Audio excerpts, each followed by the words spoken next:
1976 সালে 16 জানুয়ারি মুক্তিপ্রাপ্ত এসএ ফিল্মসের পরিবেশনায় আজিমের চিত্রনাট্য ও পরিচালনায় 35 মিলিমিটার ফরম্যাটে নির্মিত বাংলাদেশের সাদা কালো বাংলা ভাষার চলচ্চিত্র প্রতিনিধি।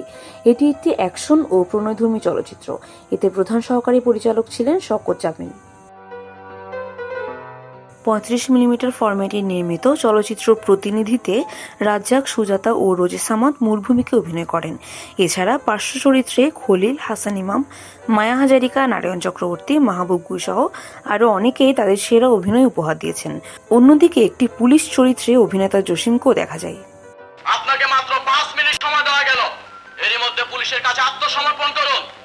চলচ্চিত্র উন্নয়ন সংস্থা হইতে গৃহীত ও পরিস্ফুটিত প্রতিনিধি নির্মাণে ব্যবস্থাপনায় হাসান সুলাইমান, নৃত্যে ইলিয়াস জাবেদ, সম্পাদনায় দেবনাথ মজুমদার, চিত্রগ্রহণে রেজা লতিফ সহ আরও নেপথ্য শিল্পীবৃন্দ সহযোগিতা করেছেন। গাজী মাজহারুল আনোয়ারের কাহিনী সংলাপ ও গীত রচনায় চলচ্চিত্র প্রতিনিধি।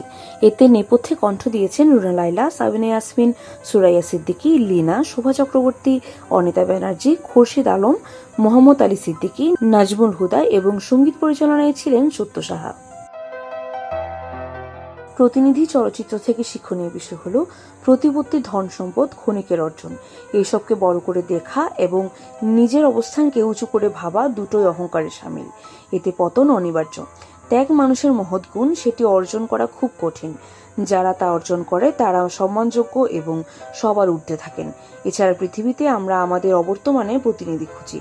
আমরা ভাবি না আমাদের চিন্তা ভাবনা ও কর্ম আমাদের প্রতিনিধিত্ব করে এবং স্মরণীয় বরণীয় করে রাখে।